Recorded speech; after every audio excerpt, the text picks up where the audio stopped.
අපි පක්ෂයක් විදිහට ශක්තිමත්ව මේ ඕනෑම අභියෝගයකට මුහුණ දීලා අපි ජනතාව එක්ක දේශපාලනය කරනවා. මොකද අපේ දේශපාලන දේ රටේ ජනතාව එක්ක. අපි ජනතාව වෙනුවෙන් පිළිහිටපු පක්ෂයක්, ජනතාවාදී දේශපාලන පක්ෂයක්. ඉදිරි කාල සීමාවෙදිත් අපි මේ රටේ ජනතාව එක්ක ශක්තිමත්ව ගොඩනගෙනවා. මේ හින්දා ශ්‍රී ලංකා පොත්ජන පෙරමුණ ගම් මට්ටමින් අද තියෙන ශක්තිමත්ම දේශපාලන පක්ෂය බවට පත් වෙලා තියෙනවා.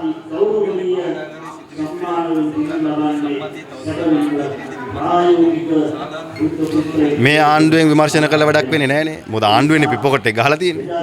ඉතින් මුදල් ලේකම්වරයා දාලා පිප්පොකට් ගහලා දැන් ප්‍රධාන සාක්ෂිකරුත් සීදී විහානි කරගෙනලුනේ. ආණ්ඩුව කියන විදියට. ආණ්ඩුවනේ කියන්නේ පොලිස්පතිනේ කියන්නේ. නේද?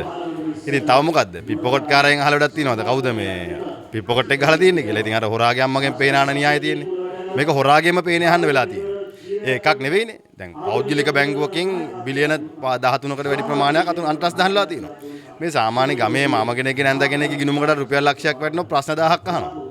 නේ? ළමයාගේ ටියුෂන් ෆීස් ගෙවන්න ගියාමත් ප්‍රශ්න අහනවා කොහෙන්ද සල්ලි හම්බුනේ කියලා. ඒ මහාන ක්‍රමේ ඒ මහාන රටක බිලියන 13ක් වැටෙනකම් ප්‍රශ්නයක්වත් අහලා නැහැ. තැපැල් දෙපාර්තමේන්තුවේ ඩොලර් ලක්ෂ 6ක් අතුරුදහන් වෙලා. දැන් මේ සියලු අතුරුදහන් වෙන්නේ මේ ආණ්ඩුව ආවමනේ. මේ ආණ්ඩුව වෙන්න කලින් සිදුවීම් නෙවෙයි නෙමෙයි. ඉතින් මේවා අපිට චෝදනා කරලා හරියන්නේ නැහැ. දැන් කියවනේ හැකර් රාජපක්ෂලා කියලා. සමහරු ආණ්ඩුවේ. ඒ හින්දා හැකර් කවුද කියන එක අපි ඉස්සරහට බලාගමු.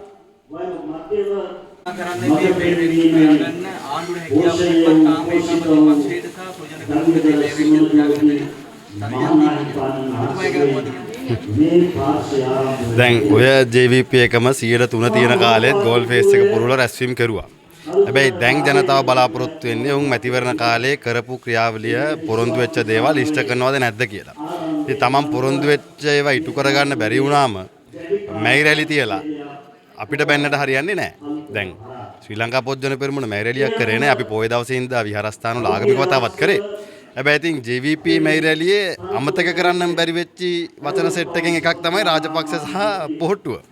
ඉතින් ඒකෙන්ම තේරෙනවා උන්ගේ මානසිකත්වය කොහොමද කියලා. ඉතින් ඒකෙත් කම්කරුවන්ගේ අයිතිය, කම්කරුවන්ට වෙන සේවාවන්, රාජ්‍ය යාන්ත්‍රණය ශක්තිමත් කරන්නේ කොහොමද, කම්කරුවව දිරිගන්වන්නේ කොහොමද, මේ රටේ ආර්ථිකය හදන්නේ කොහොමද කියන එක නෙවෙයි ජනාධිපතිවරයා කතා කරේ.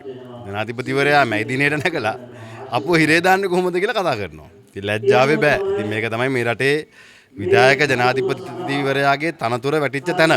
ඉතින් ඔය ටික අහන්න මිනිස්සු මැයි දිනේකට එන්න ඕනේ නේ. ඔය කතා ටික ජනාධිපතිවරයා විපක්ෂ ඉන්න කාලේ ඉඳන් කියපු කාරණා ටික තමයි තාම කියන්නේ. හැබැයි ඉතින් අපි එදා තමයි දැනගත්තේ නඩු තීන්දුව දෙන්නේ JVP වේදිකාවේ කියලා. ඒක එදා තහවුරු කරා. ඉතින් JVP වේදිකාවේ ඉඳන් නඩු තීන්දුව දීලා මේ රටේ ජනතාවගේ ප්‍රශ්න යට ගහන්න පුළුවන් කියලා ජනාධිපතිවරයා හිතන් ඉන්නවා නම් ඒක අපි බලාගමු.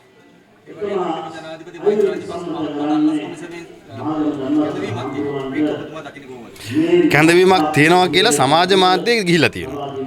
තාම ලිඛිතව ලියුම ඇවිල්ලා නැහැ. මොකද සාමාන්‍යයෙන් ඉතින් ඔවුන්ට සම්බන්ධ සමාජ මාධ්‍ය වලට ඕක දෙනවා කියන්නේ ලියුම එනවා ඇති මග.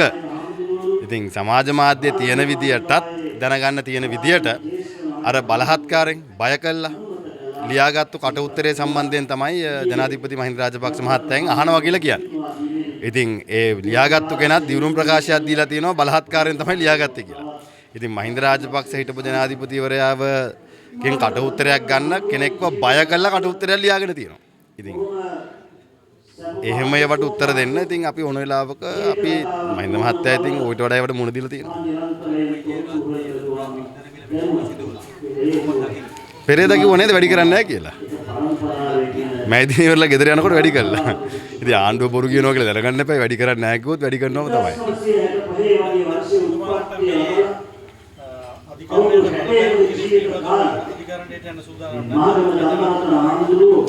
මම හිතන්නේ මේ පිළිබඳව අපි තවමත් මේ රටේ අධිකරණ පද්ධතිය කෙරෙහි විශ්වාසයක් තියෙනවා.